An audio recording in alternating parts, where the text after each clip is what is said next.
असंस्कृत आदि की शुद्धि। पुष्कर कहते हैं, मृतक का दाह संस्कार हुआ हो या नहीं, यदि श्री हरि का स्मरण किया जाए तो उससे उसको स्वर्ग और मोक्ष दोनों की प्राप्ति होती है। मृतक की हड्डियों को गंगा जी के जल में डालने से उस प्रेत मृत व्यक्ति का अभ्युदय होता है। मनुष्य की हड्डी जब तक गंगा जी के जल में स्थित रहती है तब तक उसका स्वर्ग लोक में निवास होता है।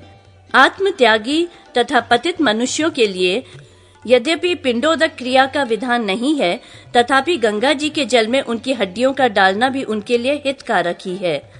उनके उद्देश्य से दिया हुआ अन्न और जल आकाश में लीन हो जाता है। पतित प्रेत के प्रति महान अनुग्रह करके उसके लिए नारायण बलि करनी चाहिए, इससे वह उस अनुग्रह का फल भोगता है। कमल के सदृश नेत्र वाले भगवान नारायण अविनाशी हैं, अतः उन्हें जो कुछ अर्पण किया जाता है उसका नाश नहीं होता। भगवान जनार्दन जीव का पतन से त्राण उद्धार करते हैं, इसलिए वे ही दान के सर्वोत्तम पात्र हैं। निश्चय ही नीचे गिरने वाले जीवों को भी भोग और मोक्ष प्रदान करने वाले एकमात्र हरि ही हैं। संपूर्ण जगत के लोग एक न एक दिन मरने वाले हैं। यह विचार कर सदा अपने सच्चे सहायक धर्म का अनुष्ठान करना चाहिए। पतिव्रता पत्नी को छोड़कर दूसरा कोई बंधु बांधव मरकर भी मरे हुए मनुष्य के साथ नहीं जा सकता, क्योंकि यमलोक का मार्ग सबके लिए अलग अलग है। जीव कहीं भी क्यों न जाए, एकमात्र धर्म ही उसके साथ जाता है। जो काम कल करना है उसे आज ही कर लें, जिसे दोपहर बाद करना है उसे पहले ही पहर में कर लें, क्योंकि मृत्यु इस बात की प्रतीक्षा नहीं करती कि इसका कार्य पूरा हो गया है या नहीं। मनुष्य खेत बाड़ी, बाजार हाट तथा घर द्वार में फंसा होता है, उसका मन अन्यंत्र लगा होता है। इसी दशा में जैसे असावधान भेड़ को सहसा भेड़िया आकर उठा ले जाए, वैसे ही मृत्यु उसे लेकर चल देती है। काल के लिए ना तो कोई प्रिय है, ना द्वेष का पात्र। आयुष्य तथा प्रारब्ध कर्म क्षीण होने पर वह हठात जीव को हर ले जाता है। जिसका काल नहीं आया है वह सैकड़ों बाणों से घायल होने पर भी नहीं मरता, तथा जिसका काल आ पहुंचा है वह कुश के अग्रभाग से ही छू जाए तो भी जीवित नहीं रहता। जो मृत्यु से ग्रस्त है उसे औषध और मंत्र आदि नहीं बचा सकते। जैसे बछड़ा गायों के झुंड में भी अपनी माँ के पास पहुंच जाता है, उसी प्रकार पूर्व जन्म में किया हुआ कर्म जन्मांतर में भी कर्ता को अवश्य ही प्राप्त होता है। इस जगत का आदि और अंत अव्यक्त है, केवल मध्य की अवस्था ही व्यक्त होती है। जैसे जीव के इस शरीर में कुमार तथा यौवन आदि अवस्थाएं क्रमशः आती रहती हैं, उसी प्रकार मृत्यु के पश्चात उसे दूसरे शरीर की भी प्राप्ति होती है। जैसे मनुष्य पुराने वस्त्र को त्याग कर दूसरे नूतन वस्त्र को धारण करता है, उसी प्रकार जीव एक शरीर को छोड़कर दूसरे को ग्रहण करता है। देहधारी जीवात्मा सदा अवध्य है, वह कभी मरता नहीं, अतः मृत्यु के लिए शोक त्याग देना चाहिए। वानप्रस्थ आश्रम। पुष्कर कहते हैं, अब मैं वानप्रस्थ और सन्यासियों के धर्म का जैसा वर्णन करता हूँ, सुनो। सिर पर जटा रखना, प्रतिदिन अग्निहोत्र करना, धरती पर सोना और मृग चर्म धारण करना, वन में रहना, फल, मूल, निवार, तिन्नी आदि से जीवन निर्वाह करना, कभी किसी से कुछ भी न दान लेना, तीनों समय स्नान करना, ब्रह्मचर्य व्रत के पालन में तत्पर रहना तथा देवता और अतिथियों की पूजा करना, ये सब वानप्रस्थी का धर्म है। गृहस्थ पुरुष को उचित है कि अपनी संतान की संतान देखकर वन का आश्रय ले और आयु का तृतीय भाग वनवास में ही बितावे। उस आश्रम में वह अकेला रहे या पत्नी के साथ भी रह सकता है, परंतु दोनों ब्रह्मचर्य का पालन करें। गर्मी के दिनों में पंचाग्नि सेवन करें, वर्षा काल में खुले आकाश के नीचे रहें, हेमंत ऋतु में रात भर भीगे कपड़े ओढ़कर रहें अथवा जल में रहें। शक्ति रहते हुए वानप्रस्थी को इसी प्रकार उग्र तपस्या करनी चाहिए। वानप्रस्थ से फिर गृहस्थ आश्रम में न लौटें। विपरीत या कुटिल गति का आश्रय न लेकर सामने की दिशा की ओर जाए, अर्थात पीछे न लौटकर आगे बढ़ता रहे।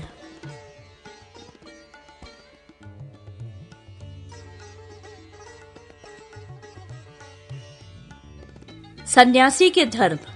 पुष्कर कहते हैं, अब मैं ज्ञान और मोक्ष आदि का साक्षात्कार कराने वाले सन्यास धर्म का वर्णन करूंगा। आयु के चौथे भाग में पहुंचकर सब प्रकार के संग से दूर हो सन्यासी हो जाए। जिस दिन वैराग्य हो उसी दिन घर छोड़कर चल दे, सन्यास ले ले। प्राजापत्य इष्टि यज्ञ करके सर्वस्व की दक्षिणा दे दे तथा आहवनीय आदि अग्नियों को अपने आप में आरोपित करके ब्राह्मण घर से निकल जाए। सन्यासी सदा अकेला ही विचरे, भोजन के लिए ही गांव में जाए, शरीर के प्रति उपेक्षा भाव रखे, अन्न आदि का संग्रह न करे, मननशील रहे, ज्ञान संपन्न होवे। कपाल मिट्टी आदि का खप्पर ही भोजन पात्र हो, वृक्ष की जड़ ही निवास स्थान हो, लंगोटी के लिए मैला कुचैला वस्त्र हो, साथ में कोई सहायक ना हो तथा सबके प्रति समता का भाव हो।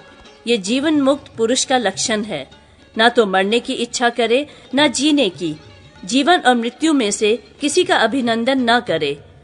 जैसे सेवक अपने स्वामी की आज्ञा की प्रतीक्षा करता है, उसी प्रकार वह प्रारब्धवश प्राप्त होने वाले काल अंत समय की प्रतीक्षा करता रहे।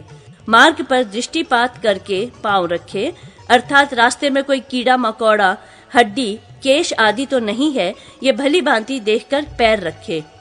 पानी को कपड़े से छान कर पिए, सत्य से पवित्र की हुई वाणी बोले, मन से दोष गुण का विचार करके कोई कार्य करे। लौकी, काठ, मिट्टी तथा बांस यही सन्यासी के पात्र हैं।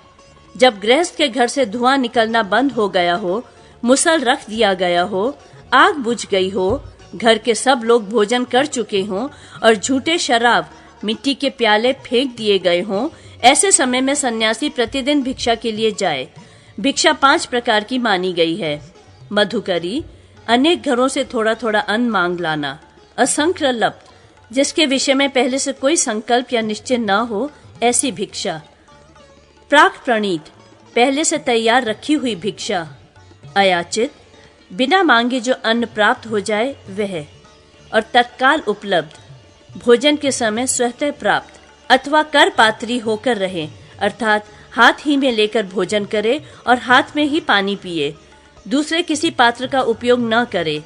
पात्र से अपने हाथ रूपी पात्र में भिक्षा लेकर उसका उपयोग करे। मनुष्यों की कर्म दोष से प्राप्त होने वाली यम यातना और नरकपात आदि गति का चिंतन करे। जिस किसी भी आश्रम में स्थित रहकर मनुष्य को शुद्ध भाव से आश्रमोचित धर्म का पालन करना चाहिए। सब भूतों में समान भाव रखे।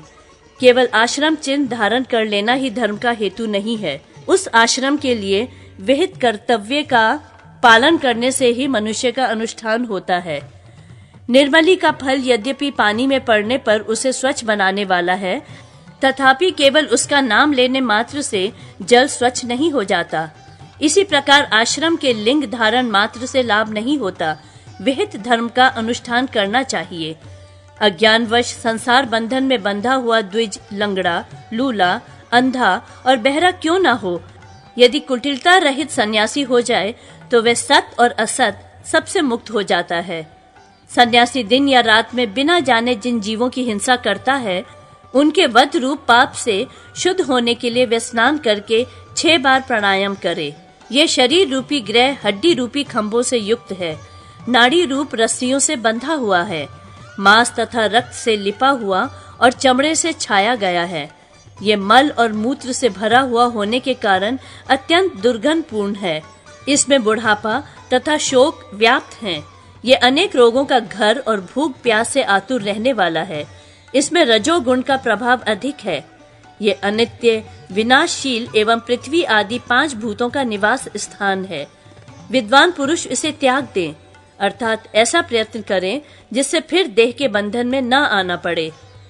धृति, क्षमा, दम, मनोनिग्रह, चोरी न करना, बाहर भीतर से पवित्र रहना, इंद्रियों को वश में रखना, लज्जा, विद्या, सत्य तथा अक्रोध, क्रोध न करना, ये धर्म के 10 लक्षण हैं। सन्यासी 4 प्रकार के होते हैं: कुटीचक, बहुदक, हंस और परमहंस। इनमें जो पिछला है वह पहले की अपेक्षा उत्तम है। योग युक्त सन्यासी पुरुष एक दंडी हो या त्रिदंडी, वह बंधन से मुक्त हो जाता है। अहिंसा, सत्य, अस्तेय, चोरी का अभाव, ब्रह्मचर्य और अपरिग्रह, संग्रह न रखना, ये 5 यम हैं। शौच, संतोष, तप स्वाध्याय और ईश्वर की आराधना, ये 5 नियम हैं। योग युक्त सन्यासी के लिए इन सब का पालन आवश्यक है। पद्मासन आदि आसनों से उसको बैठना चाहिए। प्राणायाम 2 प्रकार का है, एक सगर्भ और दूसरा अगर्भ। मंत्र जप और ध्यान से युक्त प्राणायाम सगर्भ कहलाता है और इसके विपरीत जप ध्यान रहित प्राणायाम को अगर्भ कहते हैं। पूरक, कुंभक तथा रेचक के भेद से प्राणायाम 3 प्रकार का होता है। वायु को भीतर भरने से पूरक प्राणायाम होता है, उसे स्थिरता पूर्वक रोकने से कुंभक होता है और फिर उस वायु को बाहर निकालने से रेचक प्राणायाम कहा गया है। मात्रा भेद से भी वह 3 प्रकार का है, 12 मात्रा का, 24 मात्रा का तथा 36 मात्रा का। इसमें उत्तरोत्तर श्रेष्ठ है। ताल या ह्रस्व अक्षर को मात्रा कहते हैं। प्राणायाम में प्रणव आदि मंत्र का धीरे धीरे जप करें। इंद्रियों के संयम को प्रत्याहार कहा गया है। जप करने वाले साधकों द्वारा जो ईश्वर का चिंतन किया जाता है उसे ध्यान कहते हैं। मन को धारण करने का नाम धारणा है। ब्रह्म में स्थिति को समाधि कहते हैं। ये आत्मा पर ब्रह्म है। ब्रह्म सत्य, ज्ञान और अनंत है। ब्रह्म विज्ञानमय तथा आनंद स्वरूप है। वह ब्रह्म तू है, वह ब्रह्म मैं हूँ। पर ब्रह्म परमात्मा प्रकाश स्वरूप है, वही आत्मा है, वासुदेव है, नित्य मुक्त है। वही ओम शब्द वाच्य सच्चिदानंद घन ब्रह्म है। देह, इंद्रिय, मन, बुद्धि, प्राण और अहंकार से रहित तथा जागृत, स्वप्न एवं सुषुप्ति आदि से मुक्त जो तुरीय तत्व है वही ब्रह्म है। वह नित्य, शुद्ध, बुद्ध, मुक्त स्वरूप है। सत्य, आनंदमय तथा अद्वैत रूप है। सर्वत्र व्यापक, अविनाशी ज्योति स्वरूप पर ब्रह्म ही श्री हरि है और वह मैं हूँ। आदित्य मंडल में जो वह ज्योतिर्मय पुरुष है वह अखंड प्रणव वाच्य परमेश्वर मैं हूँ। इस प्रकार का सहज बोध ही ब्रह्म में स्थिति का सूचक है। जो सब प्रकार के आरंभ का त्यागी है, अर्थात जो फलासक्ति एवं अहंकार पूर्वक किसी कर्म का आरंभ नहीं करता, कृतत्व अभिमान से शून्य होता है, दुख सुख में समान रहता है, सबके प्रति क्षमा भाव रखने वाला एवं सहनशील होता है, वह भाव शुद्ध ज्ञानी मनुष्य ब्रह्मांड का भेदन करके साक्षात ब्रह्म हो जाता है।